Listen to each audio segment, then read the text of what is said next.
Na viral ang mukha. Bip bip bip bip bip. Bumibip bip bip bip bip bip bip bip bip bip bip bip na ba? Ang lahat. Martian. Enrico Pañero. Bip bip bip bip bip. Bip bip bip bip bip bip bip. Bip bip bip bip bip. Titilaok! Titilaok! Bip bip bip bip bip. Ito na ang 101.1 Yes FM Balitang Mga Yes Friend, meron ba kayong mga nakakatakot na kwento sa kalsada o sa mga highway, expressway? No way! No way! Nakakatakot! Oo, nakakatakot kasi mga Yes Friend, eto nga kagabi, no? Yeah, meron tayong nakitang video, mga Yes Friend, kung hindi nyo pa napapanood, sige, sabihin ko sa inyo, na may dalawang kabaong, Ha? Dalawang kabaong? ang namataan sa NLEX. No way! Dalawang kabaong, mga Yes Friend, pero ito mga Yes Friend na hindi naglaho, hindi guni-guni, kasi totoong kabaong. Nya! Nalaglag ito mga Yes Friend mula sa closed van habang binabagtas ang NLEX southbound lane.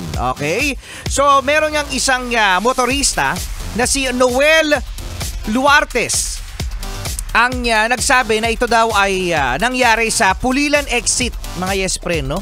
Pauwi na raw sila sa Pulilan galing sa Pampanga nang meron silang nakitang dalawang kabaong, pero buti na lang talaga walang laman. Buti na lang! Oops! Hindi mo alam! Nga! Hindi mo alam, ano?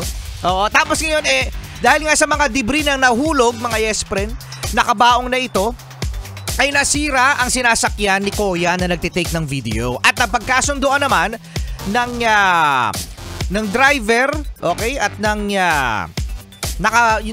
napinsalang sasakyan na bayaran na lang. Okay? So, ngayon mga Yes Friend, maraming mga imahinasyon ng mga netizen ang nagsabi na yung mga driver daw na nakakita ng dalawang kabaong ay, anong comment, Martian? Sabi ng driver yung nakakita ng kabaong, Ano sabi ng driver? patay tayo dyan! Tapos ano? Tapos sabi, may biglang sasakay sa likod nyo. Sabay, kuya, follow the van, bilisan mo. Nakakatakot. Tapos, may bubulong sa'yo. Habulin natin yung van, nahulog ako. Nahulog na siya. Loko. Oh. Tapos meron pang isa. Bakit may biglang tumawid sa video? Nakakatakot.